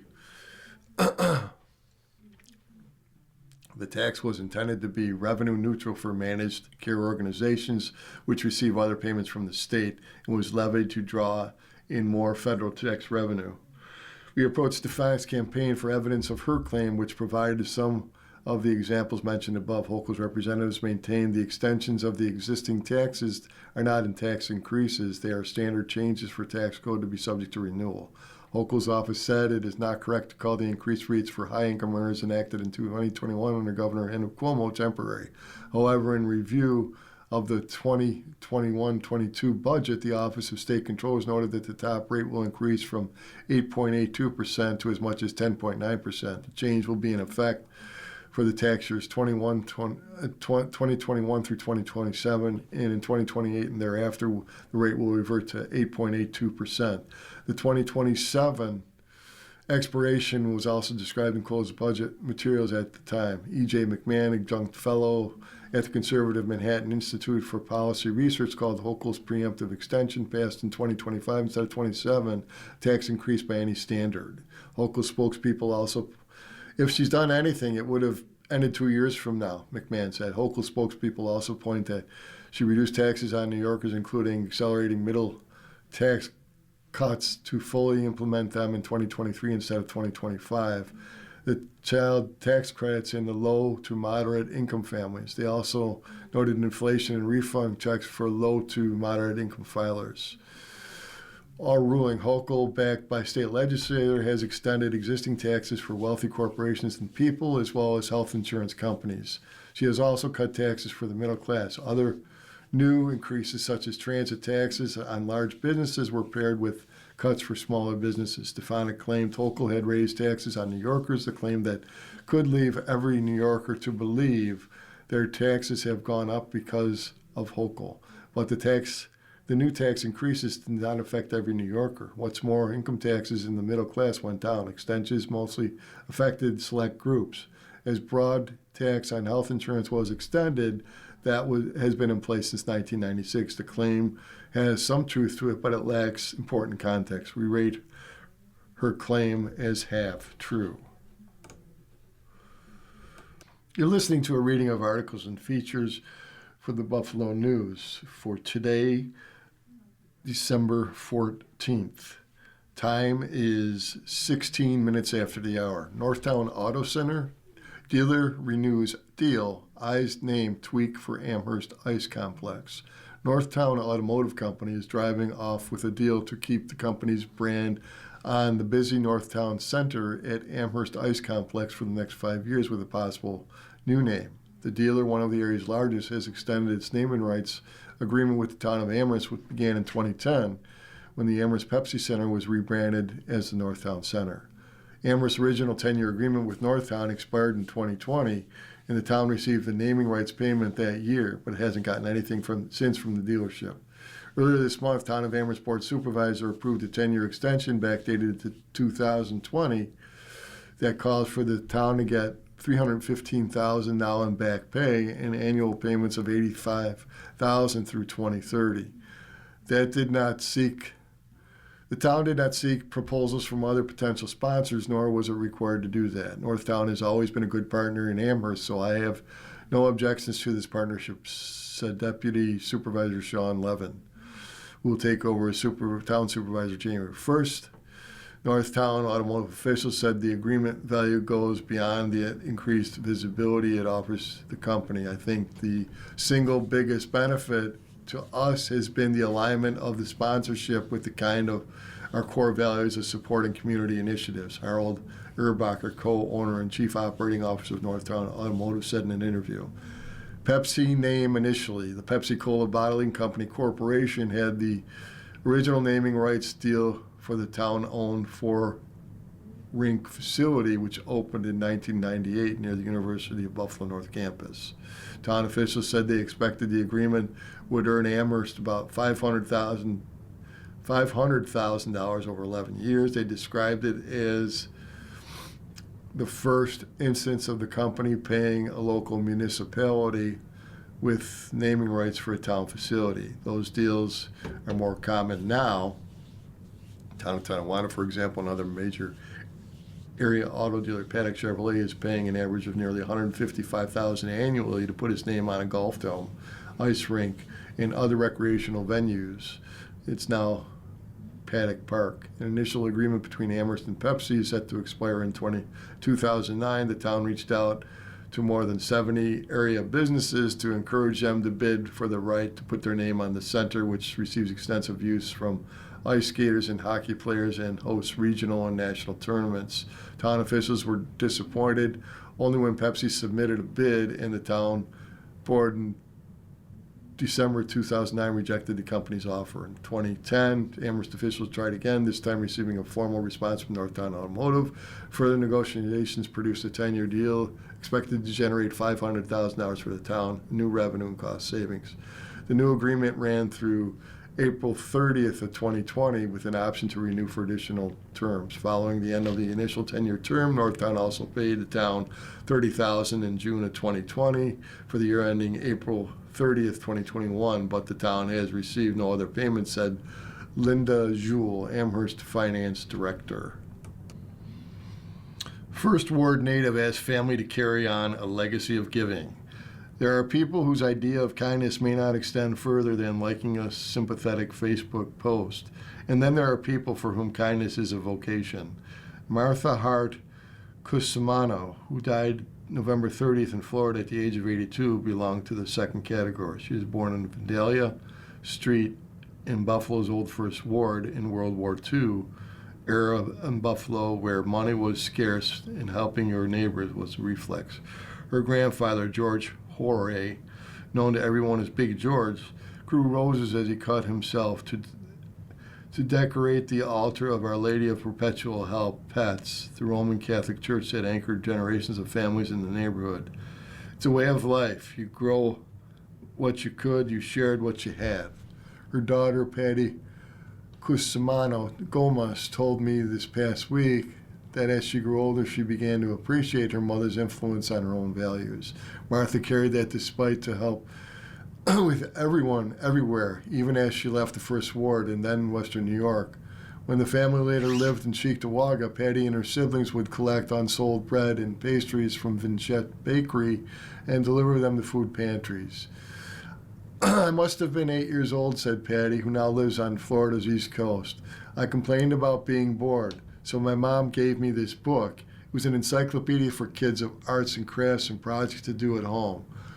There you go, Martha told her. Problem solved. Martha was an alumna of Narden Academy, where Patty said her mother took to heart the lessons that women should lead, advocate for themselves, and whenever they could, for others too. Over the years, she became adept at explaining to other people why they should care. She worked in the hospital in public relations. She wrote grants. She persuaded. She connected the dots between the need and responsibility.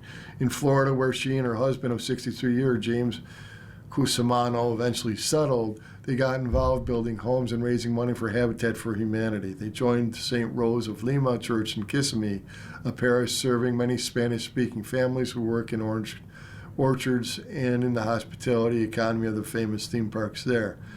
They met many hardworking people who were underemployed and worked seasonally. At St. Rose Lima, Martha founded a group called DUO, Do Unto Others, to help the church's food pantry. Like other projects in her life, Martha's widower James said this past week its success was a product of her own persistence.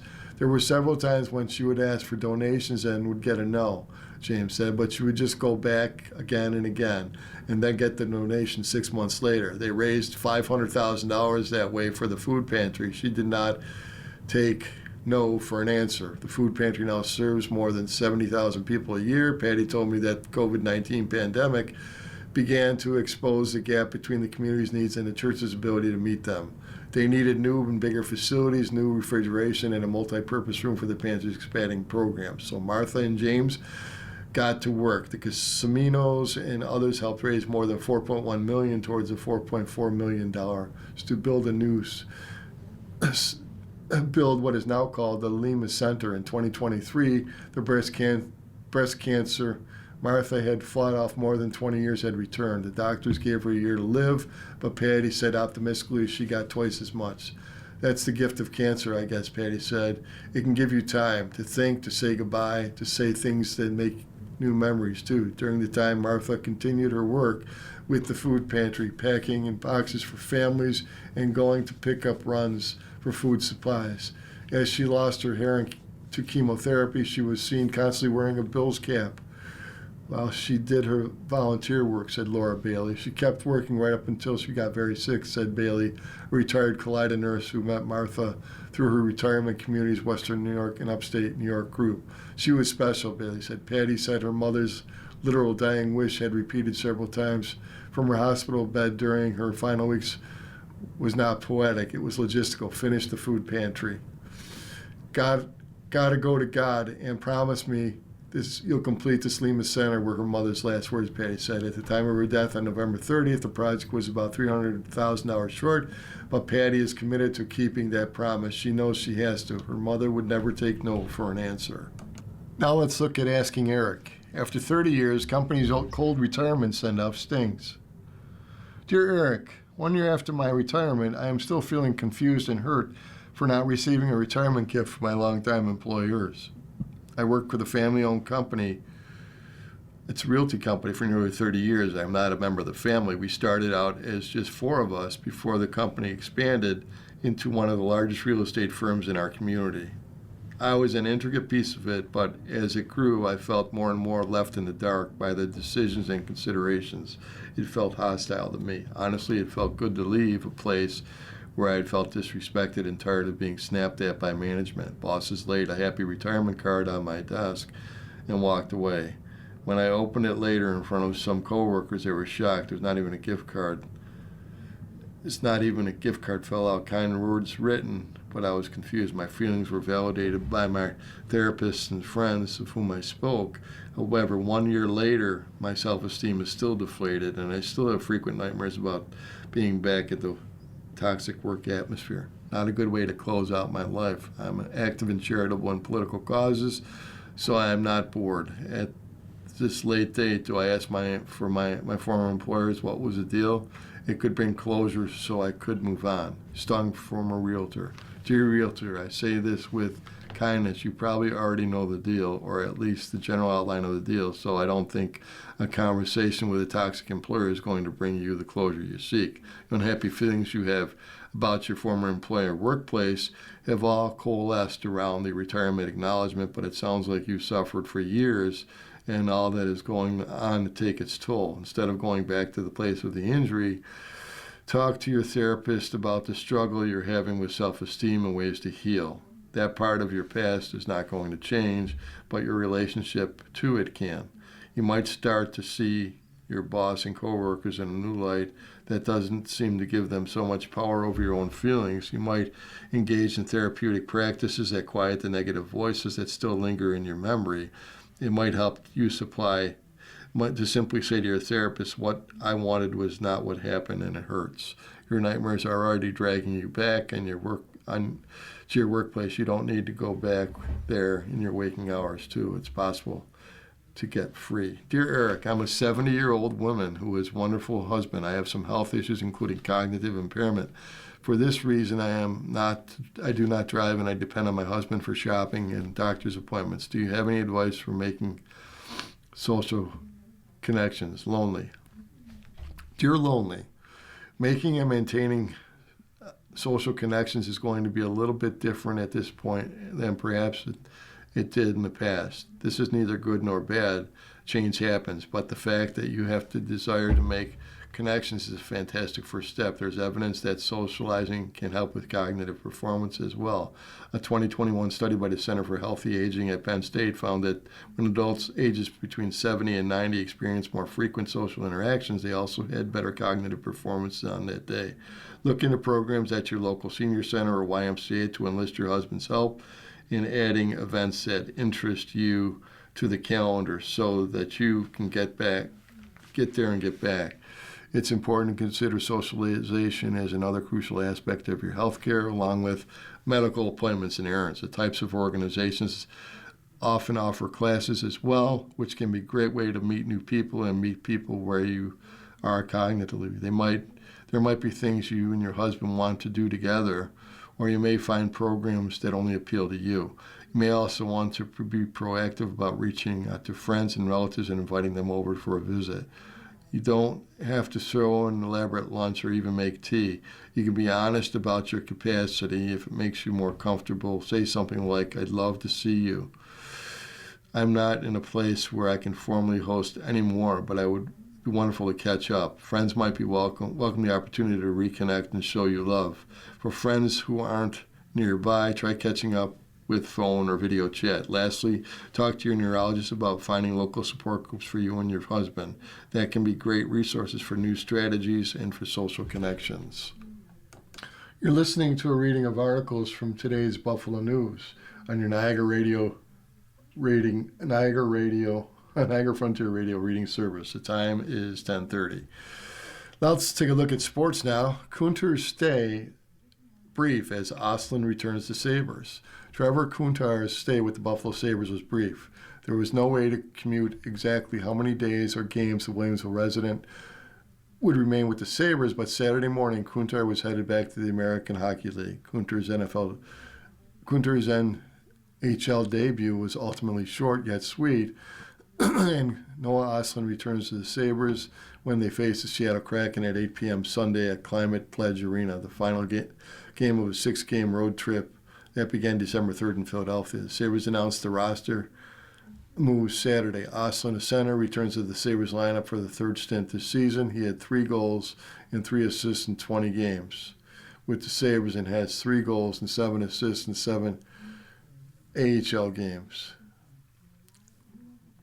Ostlund primarily has played with the Sabres' third line. Ostlund scored a goal with an assist in a 6-1 win Wednesday, November 10th against Belleville, 3 days after he was sent back to Rochester. The calculus of transactions in an organization hinges upon several factors.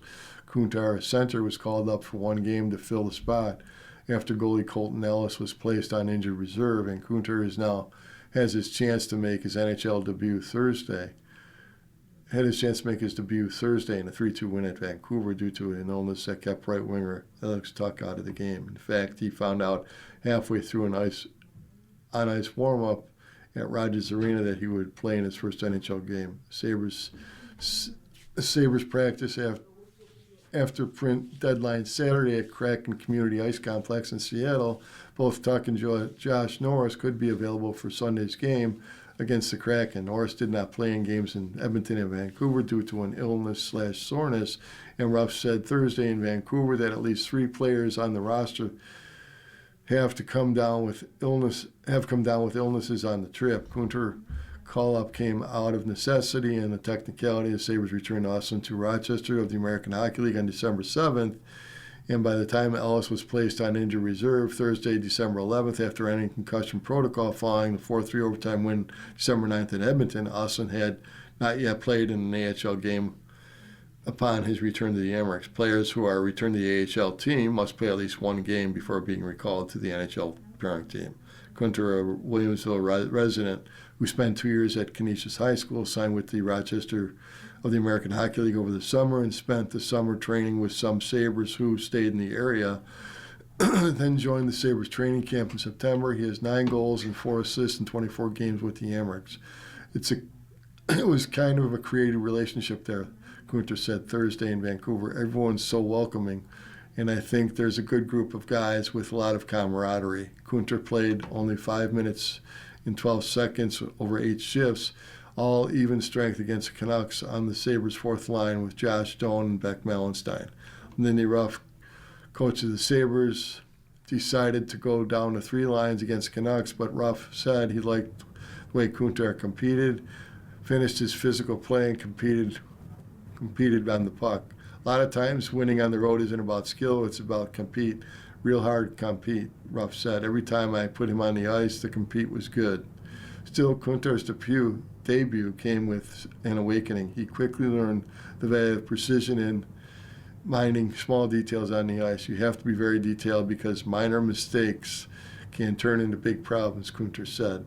The part of he savored Thursday in Vancouver, just getting out there in front of the fans and playing my whole game. That was great, Kuntar said. Getting a win makes it all the better. Let's take a look at some basketball now. For Thunder, the cup is a trophy that got away. All Shai Gilgeous-Alexander did last season was lead the Oklahoma City Thunder to the NBA title, win a scoring crown, and claim league MVP award, and cap it off by winning the NBA Finals MVP. Only one thing was missing: silly as it might sound for a team that went 68-14 in the regular season and won the NBA title and is off to a record-tying 24-1 start this season, the NBA Cup is very much a motivator for the Thunder. They played in the Cup final last year and lost. They're back in Las Vegas for the Cup semis this season, knowing the only trophy is one that got away last year. It's just 2 wins away. It will be phenomenal, says Gilgeous Alexander, whose Thunder are staggering 88-17, including playoffs, since losing last season's Cup final to Milwaukee. Every game I play, we play a team. We wake up in the morning before the game starts. We want to win the game. Whenever you go out and get a chance to play for something and win, it's always the goal to win. It's always the same feeling, so it would be phenomenal to win that for sure. The semifinals were Saturday, New York versus Orlando for the Eastern Conference side of the bracket. San Antonio with Victor Wembanyama back versus Oklahoma City. And the Western Conference side, the record is that for a reason, Spurs coach Mitch Johnson said. Until someone knocks them off, obviously they are still the champs. The winners will play Tuesday in the title game, one that won't count in this in the season stats or standings. You've got to give the NBA credit. New York coach Mike Brown said everybody's naturally fights change or wants to say something against change. I was one of those guys when that came up with the Cup idea. I was like, oh man, for what? In the middle of the season, we're trying to do this and that and practice and blah, blah, blah. Initially, I doubted them on the Cup. Initially, I doubted them on the play-in games, and they are both phenomenal. So I really don't know what the hell I'm talking about. Brown lauded Commissioner Adam Silver and the innovations like the NBA Cup and the play-in tournament, both of which have been widely considered as smashing successes. The motivator for the playing games is simple. A spot in the playoffs is on the line. Motivator Cup games is also simple. There's money up for grabs. Teams that are here have clinched $106,187 in prize money per player, half the amount for two-way players so far. Semifinal winners see their total push to $212,373 for winning the Cup. The number goes to $530,933. So no, Tuesday night won't count in the standings, but more than $300,000 per player is at stake. When you are playing for something extra like that, you want to go after it, Orlando forward Paolo Banchero said. And then I think as far as besides the money, I think just the atmosphere that's created when it's a Cup game, whether it's home or on the road. I wouldn't say it's a playoff environment, but it's definitely not a normal regular season game environment. Stuff is a little elevated. Teams play a little harder. It's a small sample size. This is the only year 3 of the Cup event, but teams that have made it to Vegas in the past have insisted there were tangible positive benefits. Indiana made it to the final against the Lakers in 23-24, and the Pacers said that fueled that run to the Eastern Finals in each of the following 2 postseasons. And the Thunder said losing to Milwaukee provided valuable lessons on their road to last season's title. The Spurs haven't been to the NBA Finals since 2014, the Magic not since 2009, Knicks not since 1999. The Cup isn't the Finals, but seeds could be planted here to give some sort of glimpse of what the level looks like. I think it could be great for our guys, the bright lights, the stakes, Orlando coach Jamal Mosley said. Now let's look at Major League Baseball. Alonso gives Orioles credibility. Pete Alonso brings more than a powerful bat to the Baltimore Orioles. His arrival also adds credibility to a franchise that pulled off an incredible rebuild, only to hit a snag after being somewhat passive in the free agent market. The Orioles introduced Alonso on Friday at Camden Yards after reaching a $155 million 5-year deal with the slugging first baseman earlier in the week. I think there's a lot of factors that led to this being the right moment. First of all, it's the right players, team president Mike Elias said. We were really looking to take our lineup over the top with middle of the order bat, an impact hitter, a right-handed one to boot. Alonso's agent Scott Boras, Elias and owner David Rubenstein were were at the dais for the news conference, along with the plush polar bear that was displayed next to Rubenstein in the nod to Alonso's nickname. Alonso was presented with the number 25 jersey. He wore 20 with New York Mets. That's off limits in Baltimore because it's retired after Hall of Famer Frank Robinson wore it. Rubenstein did not compare acquiring Alonso when the Orioles acquired Robinson from the Cincinnati Reds before the 66 season. Even if Alonso didn't quite reach those heights, Baltimore has shown its own fans it can compete for and land a major free agent. That hasn't happened in a while, and even among those young prospects the Orioles have brought up recently, only catcher Samuel Basallo has been signed to a long-term deal. Elias and Boras were asked if there might be conversation about some other agents, other clients. Elias joked they could start negotiating right there on live video. Boras, for what it's worth, said he has heard from a few Baltimore players, infielders Jackson Holliday, Gunnar Henderson, and Jordan Westberg since Alonso's deal. Having calls from Jackson and Gunnar and Westy after this one was done, it's a light that it shines on how players in the locker room feel about the commitment and how they can compete is really one of the toughest divisions in baseball, Boras said.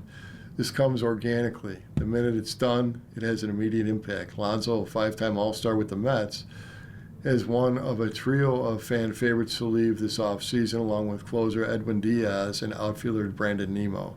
I really enjoyed playing in New York. Very gracious for that opportunity, Alonso said. There's some amazing people over there, whether it be in a locker room staff, clubbies. It was phenomenal. I really enjoyed my time. But this right here, this organization, this city, I'm so proud to call it home. Alonso is the career home run leader for the Mets, hitting 264 in 7 seasons. He batted .272 with 38 homers and 126 RBIs this year after a slow free agent market last offseason led to his return to New York. Polanco goes to Mets. New York Mets have agreed to a 2-year deal with veteran infielder Jorge Polanco. A person with knowledge of the agreement told the Associated Press on Saturday. The spokesman spoke to the AP on the condition of anonymity because the deal was pending a physical and would not have been announced. Polanco hit 265 with 265 with 26 home runs and 78 RBIs this year for the Seattle Mariners. It was his 32-year-old second season with Seattle after a decade with the Minnesota Twins. Polanco's arrival comes days after the departures of outfielders Brandon Nimmo, closer Edwin Diaz, and first baseman Pete Alonso left New York without 3 fan favorites. Polanco's deal is worth a reported $40 million. Spiro gets an extension. Blue Jays president and CEO Mark Shapiro in Toronto agreed to a 5-year contract running through following the team's first American League pennant since 1993. Rogers Communications announced the agreement on Friday, 6 weeks after the Blue Jays came within 2 outs of the title before losing Game 7 to the World Series to the Los Angeles Dodgers. Shapiro, 58, took over as president and CEO when Paul Beeston retired after the 2015 season. Shapiro has spent 24 seasons with Cleveland, including the previous 5 as team president. Ross Atkins, who worked for Shapiro in Cleveland, was hired as Blue Jays general manager in December of 2015. Atkins is signed through the 2026 season. Shapiro signed a 5-year contract extension through January of 2021.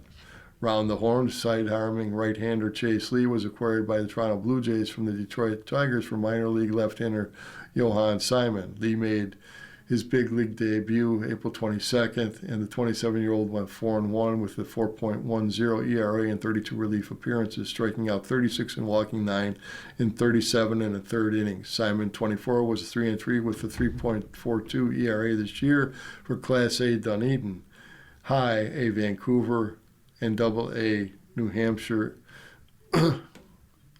in 31 relief appearances. He struck out 79 and walked 29 in 71 innings. Now let's take a look at the Bills mailbag. What to make of Benford's grade by PFF in victory over the Bengals? Brian S. asks, what was with Pro Football Focus? I'm not a subscriber, but I understand PFF gave Christian Benford a grade of only 60.4 in the Bengals game. This is after a pick six and a sack and stellar coverage against Cincinnati's top receiver. Benford, one of the top cornerbacks in the NFL, gets a mediocre grade from PFF for the season of 66.2. PFF grades often cited by football writers in their analysis as definitive without being challenged. Benford's grade makes me question the validity of the grading system. Thoughts? Jay, that's not accurate, Brian. Benford's grade from PFF against the Bengals was 90.7, the highest of any Bills defender, and was considered elite. Benford did have a coverage grade of 60.4, which admittedly seems low. My thinking there is because he only was targeted twice and did not allow a completion. Benford simply wasn't challenged enough to drastically impact the coverage grades, whether positively or negatively. In general, here's how I would explain PFF's player grades. They are tools that are helpful in evaluating performance, but not gospel. Sometimes if a player grades out elite in one area, like Bills fullback Reggie Gilliam as a blocker, for example, it's a jump-off point for an article. Other times, their grades might suggest a player isn't performing at a quality level, but the Bills coaching staff as well as the fans might disagree. Benford's overall grade of 66.2 now ranks 32nd among 80 quarterbacks, which have played at least 445 defensive snaps. His grades for the past 4 games have been better than they were at the start of the season, which passes the eyeball test. I wouldn't say PFF is widely off on its evaluation. Rick asks, as I listen to the pundits, including some from the Buffalo News, I hear a number of teams who accept poor performance and injuries, especially this year, over the season, as long as they finish strong. Make the playoffs and roll the dice. Sean McDermott seems to play it this way, accepting the rigors of the season and planning for it, even though it doesn't work for the Bills. Jay, I'm not sure who is accepting the results so far this season, Rick. I've banged the drum for months that this team's number one goal this year, based on schedule, will be to earn the number one seed in the AFC. That's impossible with a loss Sunday, and unlikely even with a win. Losses to the Falcons and Dolphins in particular did great damage to their chances. Ignoring the impact of these teams' injuries is not being realistic about this season. They have also had an impact, particularly on the defense. That is not making excuses, it's reality. I agree with McDermott's desire to peak toward the end of the regular season and heading into the playoffs. I can't think of any reason why someone would disagree with that.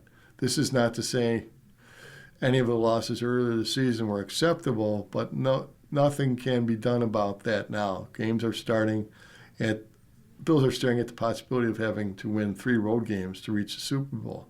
They have only themselves to blame for the difficult path. Dave asked, do you have any level of concern with the tactics of the Patriots in this game? I watched the last Patriots game and watched Christian Ellis take not 1 but 2 headshots against the other team, including a knockout to Gunnar Olszewski. It took me back to the 2019 with Bill Belichick in the evil Empire days. Jay, it's the second meeting of the season between the 2 division teams. Naturally, it's going to be chippy. It doesn't mean I expect dirty play, though. McDermott and the Patriots coach Mike Babel have a healthy respect for one another. I expect hard-fought game, but both teams have to know that taking a 15-yard penalty could be damaging to their chances of victory. At least that would be my message before the game. As for White, I generally favor not using a player out of position. White has had 6 snaps this season at slot cornerback. I'd rather keep Taron Johnson in that role. Sam Ruggiero asks, Jay, it doesn't seem this critical game against the upstart Patriots comes down to 3 stats. The team that wins the turnover battle, the team that wins the red zone, and the offense and defense. And finally, which defense can contain these 2 exceptional quarterbacks? What are your thoughts? Spot on, Sam. Number one key for the Bills is to take care of the football, something they didn't do in the first game against New England and when they turned it over 3 times. For the season, the Bills are tied for 16th in the NFL with a -1 turnover differential. The Patriots are tied for 12th, +1. As for the red zone, the Bills are 10th, 61.7% touchdown rate. New England is somewhat surprisingly just at 25th at 51.06%. Holding New England to field goals would go a long way towards a Buffalo win. A tendency to be great. When Bills face another top quarterback, Josh Allen always seems to step up. Numbers are too good to be a coincidence, what Josh Allen might say publicly. When matched up against a lead quarterback on the other sideline, Allen has found a way to raise his game to another level. Take a look at his numbers this season for the Buffalo Bills against Baltimore, Kansas City, Tampa Bay, and Cincinnati Bengals. 91 of 133, 74.6 completion percentage, 1,235 yards passing, 9 passing touchdowns, 2 interceptions, 35 carries, 167 yards, 8 rushing touchdowns. That's Lamar Jackson, Patrick Mahomes, Baker Mayfield, and Joe Burrow on the other sideline.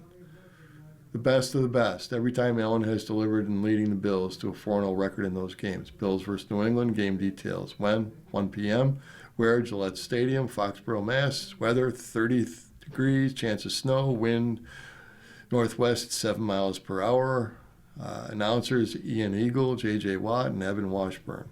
Radio, Bills Radio Network, WGR 55 in Buffalo, Chris Brown and Eric Woods and Sal Capaccio. Series history, Patriots lead 80-51, 50-51-1. Line, Bills by 1.5 according to Front Page Bets. Did you know the Bills are just 3-5 in Foxborough since 2017? The Patriots have won the last 2 meetings at Gillette Stadium. Next, the Bills play the Cleveland Browns. Continuing along the story, he's very competitive, Sean McDermott said. Early on in his career, we used to talk about, hey, let's just play the defensive coordinator. Let's play the defense you're playing, not the opposing quarterback. He just matured so much and developed so much that he knows what he needs to do to get himself right for those games. Allen and the Bills face a similar game Sunday when they visit Gillette Stadium to face New England. Second-year quarterback Drake May has quickly established himself as one of the NFL's elite in a position with very good chance of taking the MVP award from Allen. Thanks in large part to May's steady guidance, the Patriots are riding a 10-game win streak at 11-2, have an opportunity to wrestle the AFC title away from the Bills for the first time in 6 seasons with a win Sunday. Allen is not one to give the opposing team any hype or bulletin board material. Not surprisingly, he showered May with compliments this week. Dre's playing at an extremely high level. Allen said he's extremely fun to watch. He's obviously put the team in a really good position and helped to get them where they are. Allen said the Bills can't be concerned with what May and the Patriots offense are doing. The Bills have to focus on taking care of the football, something they didn't do well in the first meeting between the two teams with 3 giveaways. If there's a common thread to Allen's performance against the best quarterbacks, he wasn't sharing. I think it's a privilege to go against some of the guys in the NFL to really just even play in the league, he said. Pro Football Hall of Fame quarterback Kurt Warner, however, didn't find Allen's number in any of those aforementioned games to be a surprise.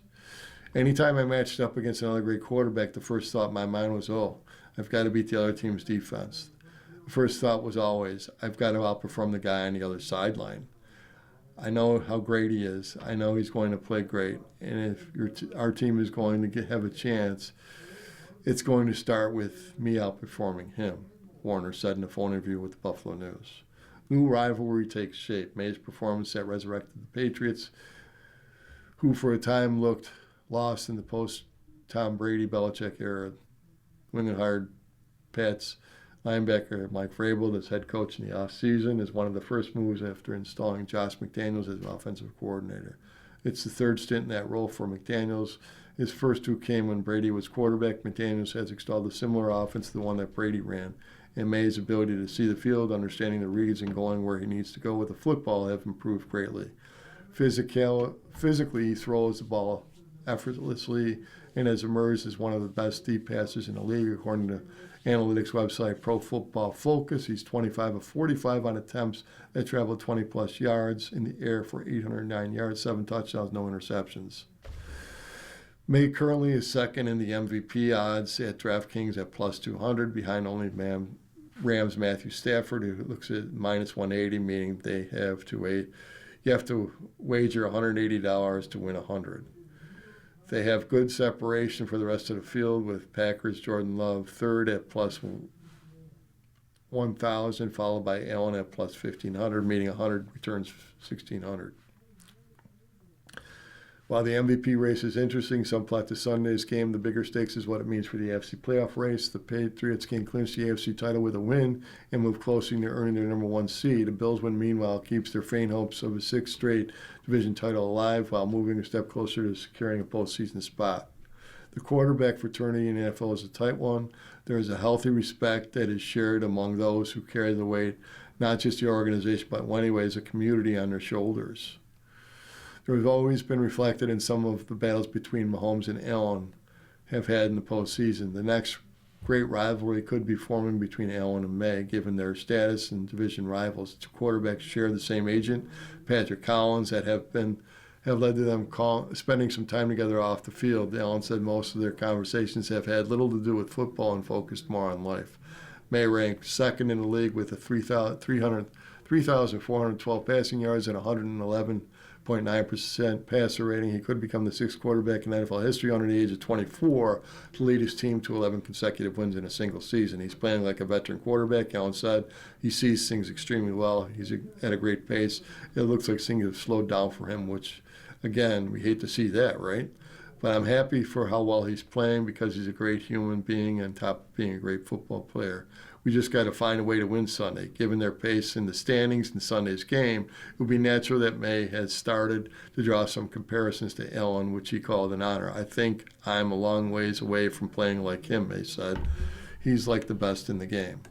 Now let's take a look at some of the scores and standings for the sports world. The NFL Sunday's games: Arizona at Houston at 1 p.m., Baltimore at Cincinnati at 1 p.m., Buffalo at New England, 1 p.m., Cleveland at Chicago, 1 p.m., LA Chargers at Kansas City in a divisional rival game, 1 p.m., Las Vegas at Philadelphia at 1 p.m., Jets at Jacksonville at 1 p.m., Washington at the Giants at 1 p.m. At 4:25, we have Carolina at New Orleans, Detroit at the LA Rams, Green Bay at Denver, Indianapolis Colts at the Seattle Seahawks, Tennessee at San Francisco. Minnesota at Dallas is the NBC game at 8:20 p.m. Monday night, we're going to look at Miami and Pittsburgh in a very important clash of two AFC division foes. Let's take a look at the NBA on Friday. Chicago beat Charlotte 129-126. Philadelphia topped Indiana 115-105. Cleveland 130, Washington 126. Detroit 142, Atlanta 115. Utah topped Memphis 130-126. Dallas topped Brooklyn 119-111. And Minnesota topped Golden State 127-120. Sunday's games: Washington at Indiana, 3 o'clock. Charlotte at Cleveland, 3:30 p.m. Cleveland at Milwaukee at Brooklyn at 6 p.m. Philadelphia at Atlanta at 6 p.m. New Orleans at Chicago at 7. Sacramento at Minnesota at 7. LA Lakers at the Phoenix Suns at 8 p.m. Golden State at Portland at 9 p.m. In the NHL, Friday's results: the Blues topped Chicago 3-2, Utah 5, Seattle 3. Sunday's games: Vancouver at Jersey at 12:30 p.m. matinee, Utah at Pittsburgh at 3 p.m., Philly at Carolina at 5 p.m., Boston at Minnesota at 6 p.m. in a really good game, Edmonton at Montreal at 7 p.m., and the Sabres play at Seattle at 8 p.m. You've been listening to a reading of articles and features from Buffalo News for Sunday, December 14th. We read from the Buffalo News live on weekday and Sunday mornings at 9 p.m. and rebroadcast it at 4 p.m. For more information, call 716-821-5555. That's 716-821-5555. Your reader today has been Ron Bickelman. Coming up next on the Niagara Frontier Radio Reading Service, we have a reading of Buffalo Magazine. Following that, at noon, is the Sunday Gusto. And at 1 o'clock is the Sunday front section of the New York Times. Stay with us for these readings and more.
following program is intended for listeners who are blind, have low vision,